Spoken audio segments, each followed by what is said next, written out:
Hi guys, another day, another video. Pangatlong araw ko na nga pala napasok ngayong linggo sa aking trabaho. Nakakatuwa nga lang kasi tuloy-tuloy ang aming mga pasok, hindi katulad ng mga nakarang linggo dahil halos 2 o 3 beses lang ang aming mga pasok. Lalo na noong mga nakarang buwan kasi halos 1 o 2 beses lang ang pasok namin sa loob ng 1 linggo. Normal talaga kung tutuusin, ang pasok namin ay 4 sa 1 linggo tapos may 3 araw na pahinga. Pero dahil nga noong mga nakaraan ay wala halos na mga barko kaya naman walang mga pasok. Pero huwag kayong mag-alala guys, dahil may pasok man kami o wala, tuloy pa rin ang aming mga sahod ng mga Pinoy. Ganyang kabait ang aming employer dito sa New Zealand. Nakakatawa nga lang kung tutuusin, hindi katulad ng mga iba nating OFW na kasamahan na pag walang pasok, wala ring sahod. First time ko mga ibang bansa pero swerte lang kasi natapat ako sa employer na mabait, supportive at talaga namang hindi kami pinapabayaan sa lahat ng oras. Ganon din sa aming mga boss at mga kasamahan sa trabaho. At guys, take note, napakagaan lang ng aming mga trabaho at simple. Mag-drive ng TT o trailer truck. Baka iba na naman ang isipin nyo, ganyan kasi ang tawag dito guys. O kaya naman mag-hopper or magkarga ng mga produkto sa truck gamit ang napakalaking parang imbudo. Maybe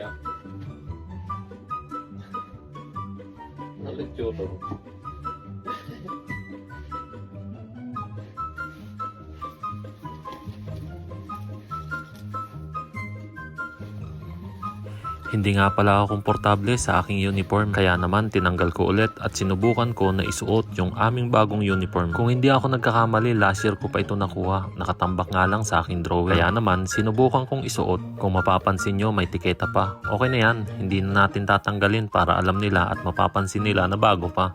De joke lang. Tinatanong ko pa nga sa aking asawa kung bagay ba o hindi. May mga nakatago pa nga sa aking mga drawer. Mga polo shirt na green, long sleeve katulad ng suot ko, pantalon at mga short. Aprobado naman sa aking boss kaya naman ito yung susuot kong uniform buong gabi. Baka pag uwi ko yung iba ipapamigay ko kasi hindi ko naman na isusuot. Swerte na lang nung mabibigyan kasi mga bago pa at mga naka-plastic. Sa loob ng 2 taon ko dito, puro lang polo shirt ang aking sinusuot. Hindi katulad nitong as long as sleeve na tawag ng aking tatay ng ganitong uniform. Guys, kung mapapansin nyo ang haba ng aking buhok. Sa loob ng 2 years ko dito, 1 beses pa lang ako nagpagupit. Baka nga pagtapos ng kontrata ko na 3 years, doon pa lang ako papagupit. O kaya naman pag uwi ko na ng Pilipinas dahil mura lang ang gupit sa Pinas. Parang napakaputi kong tignan sa aking uniform. Hindi ko alam kung bagay pero okay na yan. Naglagay na nga pala ako ng cream at sunscreen para sa proteksyon sa init.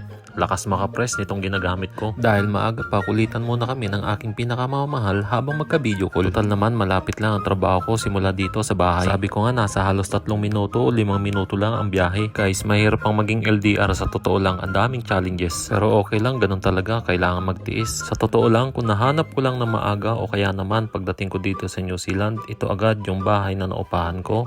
Hindi na ako kumuha ng sasakyan, total napakalapit lang. Pwede nga lang lakarin, makakapag-exercise ka na, makakatipid ka pa. Malayo kasi yung unang bahay na naupahan namin pagdating namin dito. Kaya wala akong no choice kundi kumuha ng sasakyan para may magamit papasok ng trabaho. Hindi rin kasi biro ang hulog ng sasakyan dito sa New Zealand. Kada sahod or every fortnight, automatic na nagdideduct sa bank account ang hulog. Guys, napakadali lang kumuha ng sasakyan dito. Wala pang 1 araw halos, release na ang kotse na gusto mo. Take note, wala ring down payment. Ang kailangan mo lang ay ang visa at passport. Ganun lang kadali kumuha ng sasakyan. So hindi porket may kotse ka, mayaman ka na. Dagdag bayarin lang kung tutuusin at baka iniisip din ng iba porket abroad masarap na ang buhay. Totoo, mataas ang sahod pero madami rin bayarin. Kaya kung hindi ka marunong magtipid at mag-ipon, walang mangyayari. Kaya nga lahat ng klase ng pagtitipid ginawa na namin. Andyan na magtanim ng mga gulay sa bakuran, mag-fishing para makakuha ng mga isda katulad ng mga karel, snapper at kaway. Full tank na gas nasa halos $105 lang. Pero magagamit ko na ito ng halos 2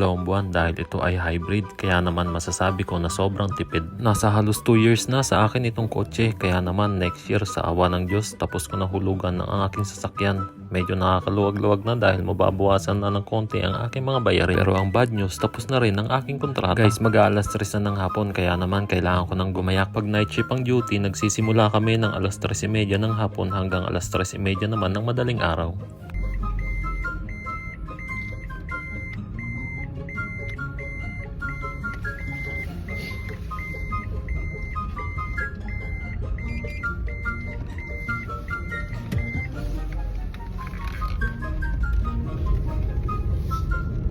So paano, hanggang dito na lang ating video guys. Ako'y papasok na. Maraming salamat sa inyong lahat. Ganun din sa mga OFW na katulad ko sa mansulok ng mundo. Ingat!